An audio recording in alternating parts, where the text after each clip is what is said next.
Hey everybody, it's your boy CA Motivates coming in at you this Wednesday night for another episode of More Than Just a Game on the Bench podcast. And tonight we have a special guest that you're going to hear from very shortly. But before we get there, I want to encourage you, when you have your pen and paper ready, there's going to be lots of things that you can take away. And I'm not talking about McDonald's takeaways or KFC. I'm talking about things that you can actually take away and work practically in your life, whether an athlete or parent, to help you as we journey in these times. So sit back and relax. It's going to be an awesome time. Let's go.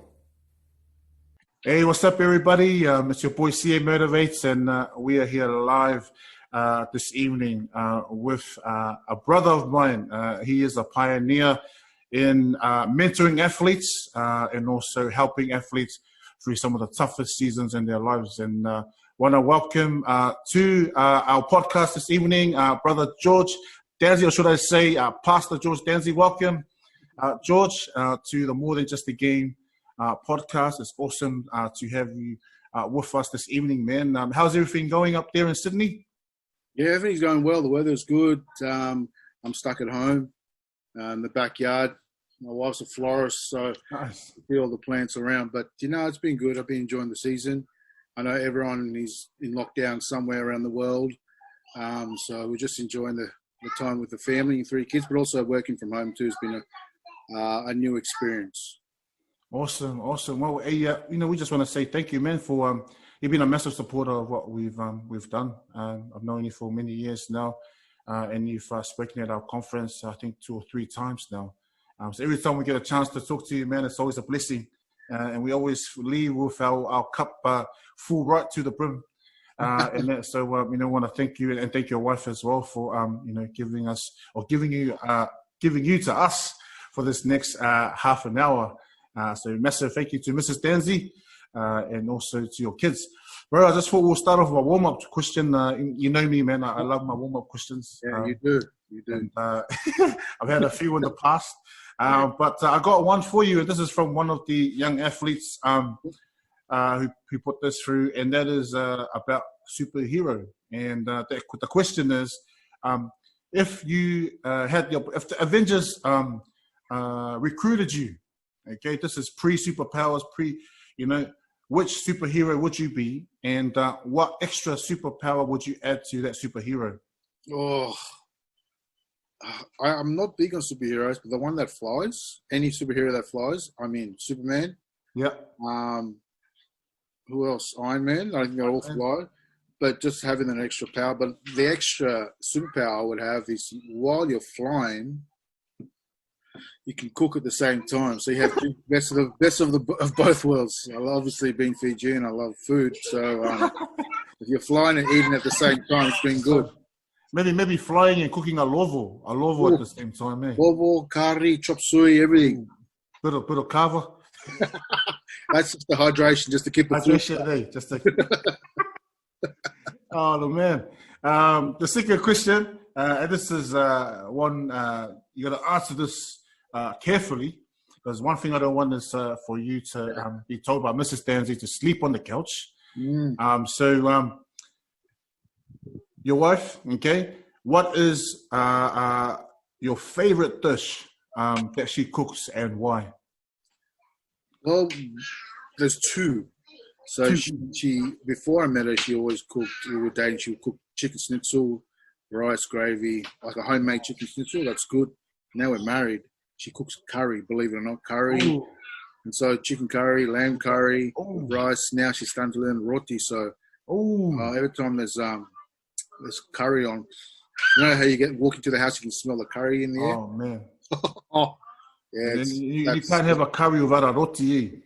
Yeah. What about the roti, man? So we went to Fiji a couple of years back, and then we went to, I think, one of the islands, and they actually made roti fresh on the rolling pin on the frying pan. She goes, what is that? So that's the first time I made curry. She just loved it. And so she's now getting the hang of cooking it. Oh, nice. Awesome, brother. Well, thanks for answering those questions. You know me, like I say, I love my warm-up questions just to kind of, get the vibes going and all that. But we'll go straight into our next question is kind of just like a bit of background on who George Dansey is. We kind of shared a little bit about your roles already early on, but just to give us a bit more in-depth view into the life of George Dansey, where you grew up, family-wise, and then also playing career, because I know you played rugby as well, and you did very, very well in your career as well. And then also just looking at like your current roles, like what are you doing now? Yeah. So I'm 38 years of age now, so it's been a while. Still look 21, man. Oh, the beard helps. So 38. So we born in 82 in Fiji, Nandi. Migrated when I was 6, going on 7, 1989 to Sydney. So we migrated from Nandi to Sydney. So I was quite young. I'm one of 5 kids, so 2 boys, 3 girls. In a small, we've got a big family, so we migrated to Sydney. So I always tell people I was made in Nandi, raised in Sydney, and so it's been I love Sydney's home, Fiji's home as well. So ever since I was young, I loved playing sport, rugby or watching sport, basketball, whatever. So, but I think not until I started going to high school that I really started enjoying playing rugby. And we played league at school, but then we played rugby on the weekend. So I really enjoyed that. I played for a team that you played for too, the juniors, West Juniors. And so I just, through the younger grades there. And then I was fortunate enough through that to get spotted for a scholarship for a boarding school for 2 years. Wow. And this boarding school was, Matthew Burke, Curtly Beale, all these guys have come through. So we've actually got, I think we still got the record, if not coming second, like produced the most wallabies in this school. So St. Joseph's College in Hunters Hill in Sydney. Wow. So I went there for year 11 and 12, boarded, played in their first 15. And, that was a sort of first time experience to me to experience a bit of a taste of what maybe a professional rugby could look like. I did want it. And so I just, had a couple of injuries and stuff that didn't work out after school. Every time I kept trying to be that player, or even just, and I'm not like you or other guys watching you that are actually quite elite. They feel I was just striving to become that. And so I was just, every time I kept trying, I just kept getting injured. Things weren't working out. Things just weren't, But at the same time, I was running. We were going to church. Obviously, being a young Pacific Island family, we go to church on Sunday. So, at the same time, while I was experiencing this, I was running a Bible study group at youth.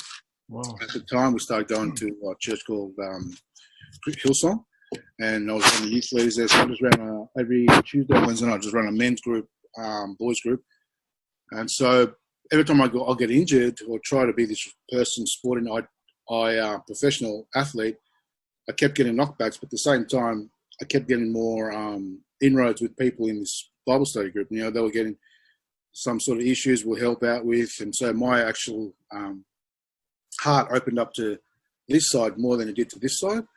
And over a period of time, it's funny because, the word talks about, what you're faithful in the little, God will trust you with much.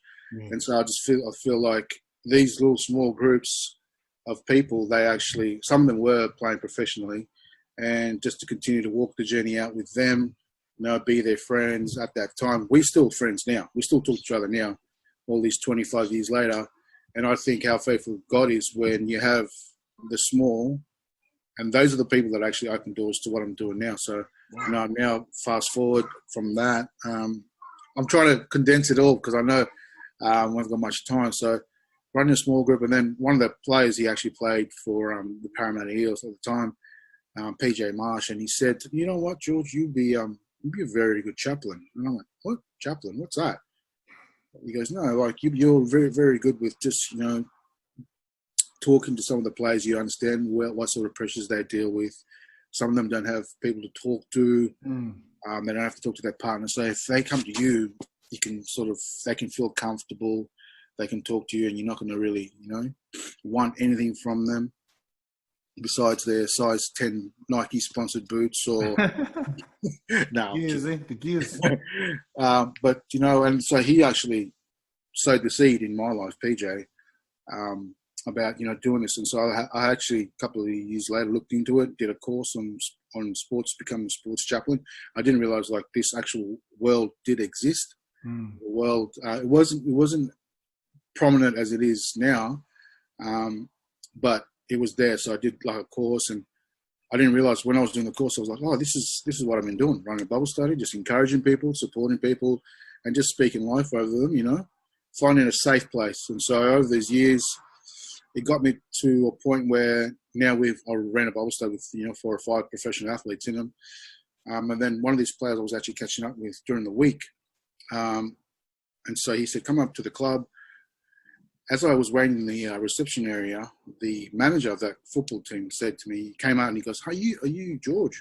And I go, yeah. He goes, yeah, I've heard about you. Some of the players here, they speak highly of you. Come into my office. I was like, oh, great. What's going to happen now? You think, manager.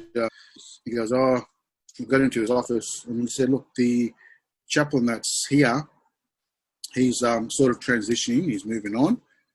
So we were just in discussion with the board and everything about seeing there's a new chaplain because we like what he does and what he did.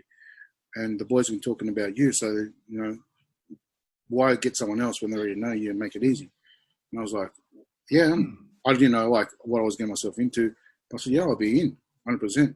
And he goes, sweet, here's your letter. Here's your key performance indicators, whatever you need to do. And I was like, oh, I didn't know this was an interview. And so from there, I became the chaplain for the Parramatta Eels from 2010. Wow. And so, like over the years, God has just been faithful over those period of time where, I did have, and then I think back to when I wanted to become an athlete, and I told myself when I become that athlete, I'll become that person, and tell everyone about Jesus. But then I think about it now, God had other plans. He had a different way of doing it. I didn't go this way. I went this way, where went the full circle, did the hard yards. But then God is still faithful. And I look back and think about all the opportunities I've had. I probably wouldn't have got that opportunity if I did become this rugby player or athlete. Yep. I've got more of an opportunity of doing what I've done, just been serving, just been listening to what God's been dealing with me. Yeah. Wow, that's amazing, bro. Man, what you've done over the years, and I know a lot of players have been impacted by your ministry and what you have done. Like, I mean, I'm one of them because I remember moving to Sydney 2005. Try to do the whole league thing, same as you, like, still had that dream to be an NRL player or Super Rugby player, but that didn't happen. But then God opened up doors to work with young athletes, and when I started doing that, like, your name popped up a lot. Yeah. Around guys who were playing at the Roosters at the time, and then I remember they invited me to a Hillsong conference, and that's when I first got to be in the presence of the master himself. We didn't have a conversation, but I just remember just seeing how you were with the athletes and the way you worked with them. That spoke to me a lot, and it really stirred up passion in my heart for what I'm doing now, and that's so, man, you've not only have you impacted those players, but you also impacted my life. And it's awesome that after all these years, we connect as brothers, and we get to encourage one another, and that's massive, man. Yeah. It's awesome. What you're doing there. And has there been any challenges on the journey? When you're always giving out to support others, how have you been able to, let's say, fill up your cup to continue to do what you do? Yeah, good question, because you can't keep giving your time to people if you haven't got it, Yeah. And so, 3 kids, 1 wife, just being around, you can't really sort of just go and catch up with so-and-so. So I've had to learn to actually discipline myself and balance the time frame, which has been a challenge because I'm always like, oh, yeah, I'll come, I'll meet you there. I get a text message randomly. Yeah. But I've also got to know that the people that are in this sporting world, time's a restriction too. So they've got their program set, which they have to be at because that's their job. And then any free time after that is like, hours that, I'm at home with the kids at home, about to put the kids to bed, or so they're free at that time, or even so I've got to utilize those times well, because that's the opportunity that God can sort of speak to them. Yeah. And so be available for them. So, but I've just knowing to say no. Yeah.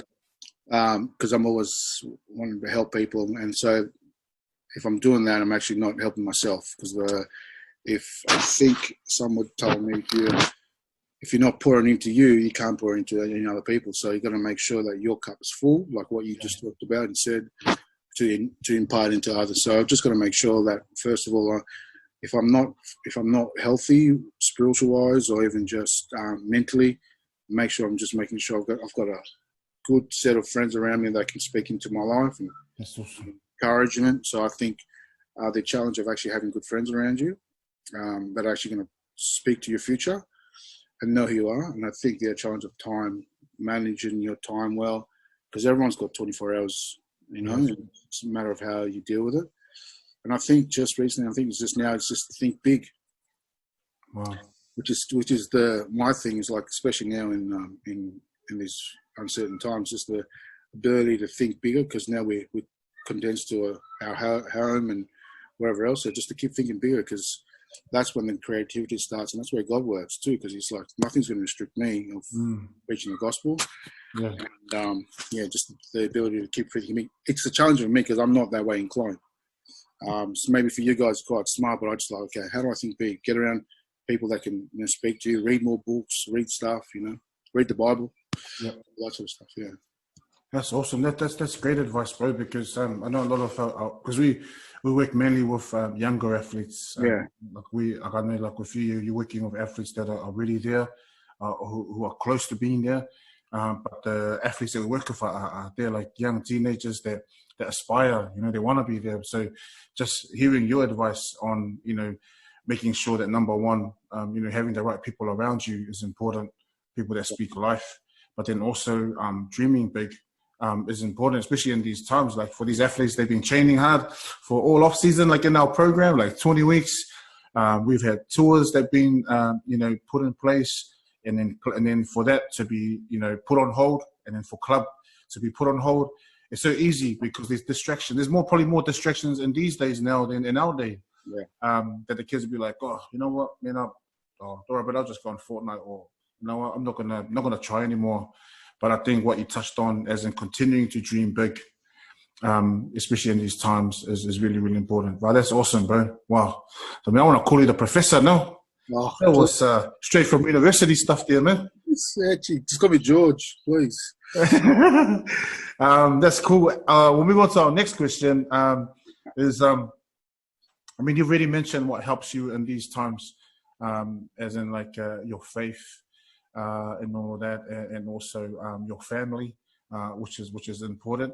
What other advice can you, like, if you were speaking directly to the athletes right now into their screen, based off what you've learned of all the pro athletes, and I know that you worked with some high caliber athletes, as in like famous ones. I'm not going to mention their names, but famous ones. But from what you've learned from working with them, and how they, because like, for example, like if my young athletes or that we have in our academy want to be an NRL player, they're not going to go hang out with someone who's playing A-grade rugby league. They want to learn from the best. Yeah. But because you've worked with the best, what have you seen that the best have done to help them be the best? From that, what advice can you take from that to give to these young kids? I think I get this all the time because I've seen it. So they got the performance side. I'll talk about the performance side and habits and all that. But I think I'm more the outside of sport. And if a lot of athletes want to become that athlete, young aspiring athletes, some of the behaviour stuff that I see is to be yourself. First and foremost, know who you are and know who you are not. Awesome. I've seen guys that are amazing 15, 16-year-olds coming through the program. They've won the Rookie of the Year or Team Player of the Year. Big boys, superstar tag. The next year, 2 years later, where are they? Just not around. And I think it's not about their motivation or anything. It's more about, I think they were trying to be somebody that they were not. You know, people talking to in their ear about, you're going to be this, going to be that. That's good. That's giving you encouragement. But I'm thinking, okay, let's just talk about the now and give them a bit more life, like mentors. I'm all for talking about the next superstar and all that. That's great because you're aspiring to something. But let's just have some behavioural aspects to it, because I think they can get too ahead of themselves. Let's just take away sport. Like, let's go. If you're in ministry and you're trying to be a preacher like somebody you like, but people know that that's not you. Yeah, that's right. It's awkward. You're not getting the flow. It's not natural. Same sort of thing. If you're trying to be that player and you're trying to be someone that you're not, like, just identify what God's giving you, use that and just be that. The more trying to be somebody else, you're just wasting our time, whoever's time, and your time. Yeah. That's one behaviour I think is vital, because then what I see happen is when kids become into the system in the elite top 30 level, whatever, and they're not themselves, they get found out real quick. Wow. They actually go through a bit of a lull, go through a bit of just trying to find identity. Whereas the guys that actually know themselves, foundation, they got their, I'm playing first grade, but they don't, they actually go like this. They grow and develop, they learn more, they want to learn more. And that's when, believe it or not, that's when, like, sponsors, people love, because they go, this guy's confident, this guy is, there's something about him that I like. And that's the quality, the inner quality that God's given us, to be humble, just to be, peaceful, be at peace of who you are, being grounded, and not too ahead of yourself. So that's a behavioural thing I see that stands out the most. The more, like the performance side, I just think, you would do the same thing with all your athletes, just to keep training hard, keep working hard. Sometimes you think the opportunities are there, but you have to go the long way around it, So some people can just get made the first grade, made this, made that. That's not for everybody. Other people make it in different ways, and so just keep improving, and keep finding out ways to get better. I mean, that's for the coaches and strength conditioners and all that to look after. I'm more of the behaviour, be yourself. When we talk to some of the guys even at Parramatta now, we try and encourage them to do some sort of study. So I ask a lot of the guys, I said, look, what do you want to do 5 years from now, 6 years from when you finish? They go, what do you mean I'm playing football? I go, no, let's go 10 years. Where do you see yourself? Father, yeah, father. Are you owning a business? What business? And when you hear them talk about what they want to do, then things starts to go switch on. You mean, go, flip. There's something I can do and work on now while I'm here to get there, because this is only a small window. That's right. We want to get players and everyone to get better and better. I just think start now. Be yourself, because you don't want to go into a system where it's completely opposite of who you are. Like, the other thing is when you get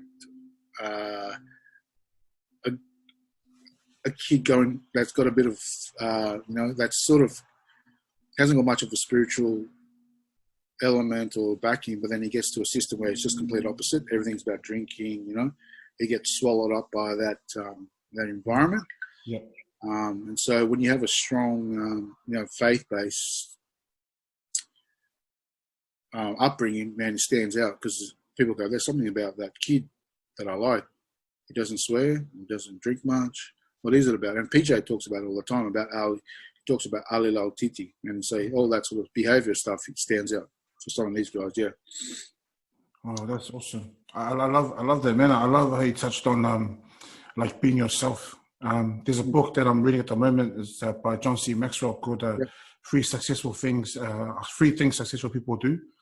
And he talks about him, like, he's a successful, motivational speaker. He's got so many books. He used to be a pastor as well.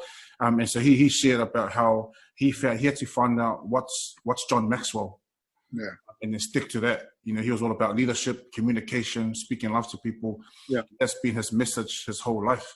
And so it's awesome how you touched on that as an athlete, be yourself.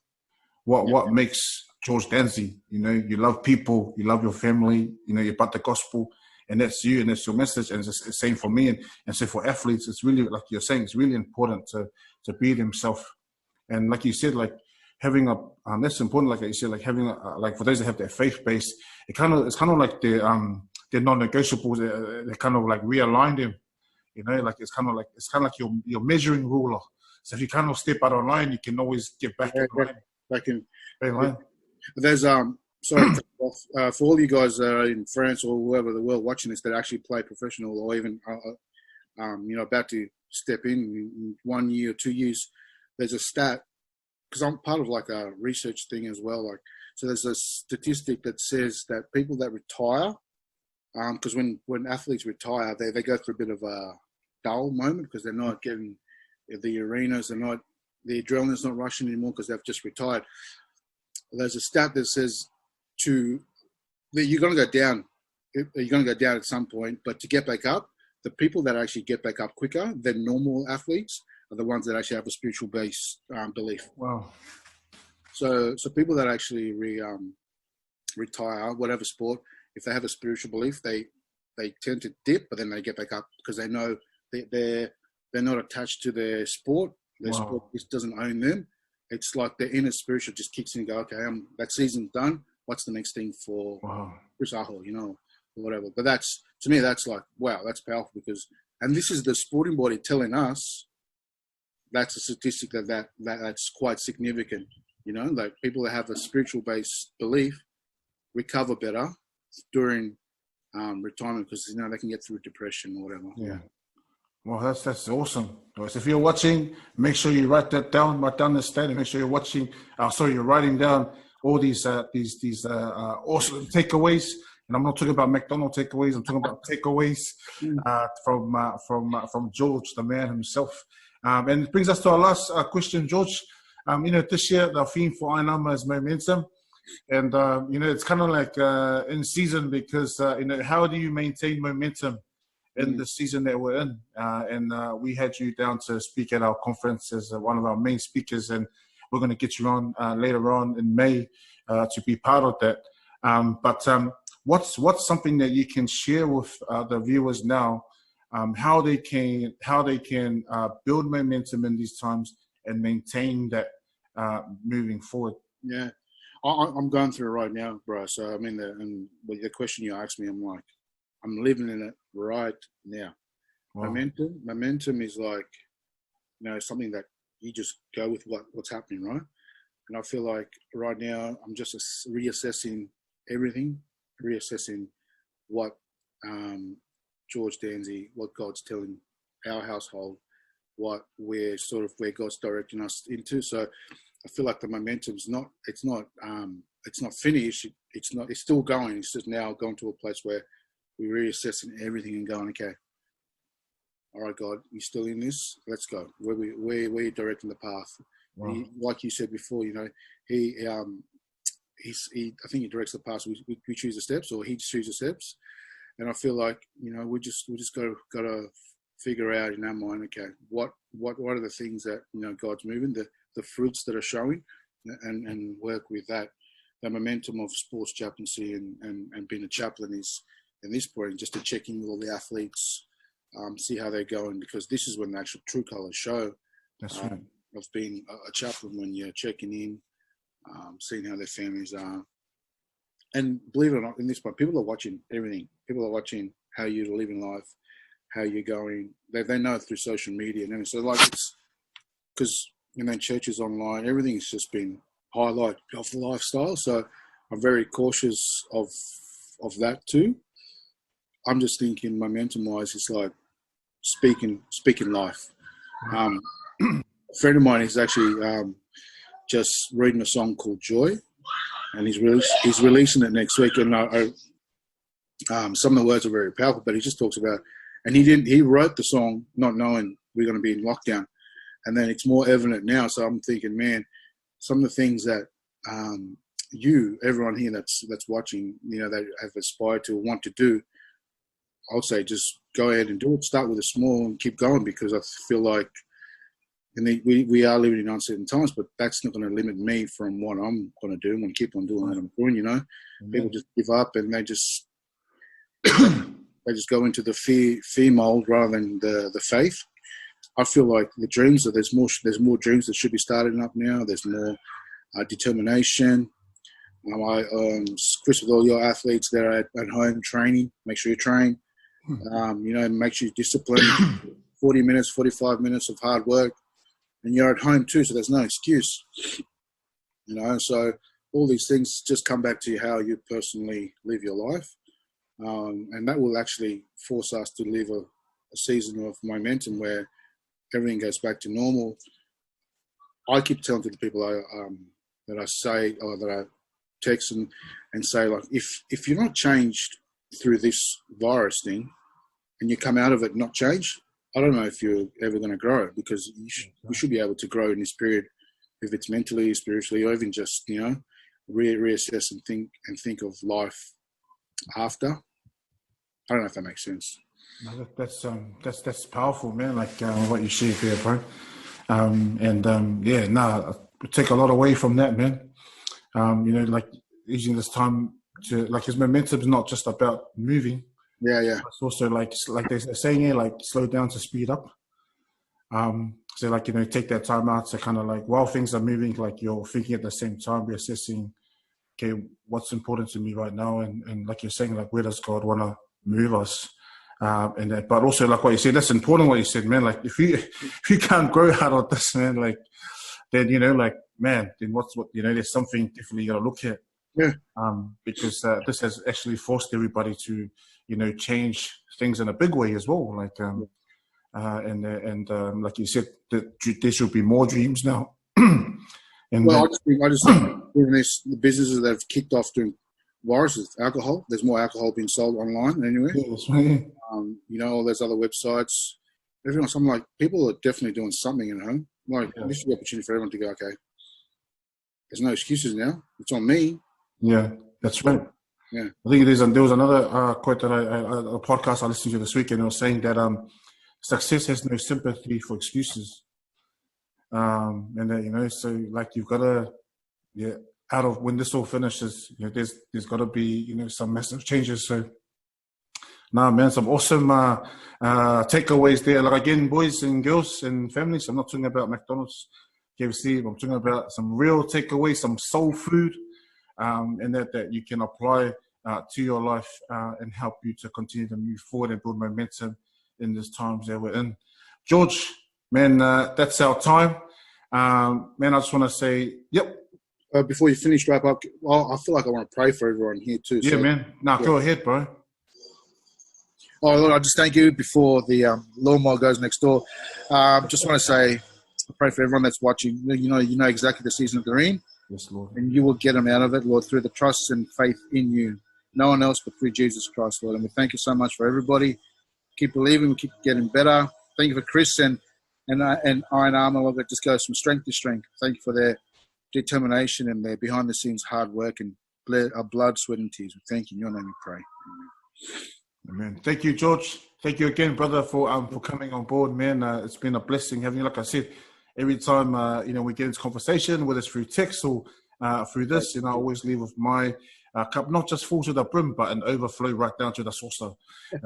So, thank you again for blessing us, brother. Please send our love to Mrs. Dansey and the kids.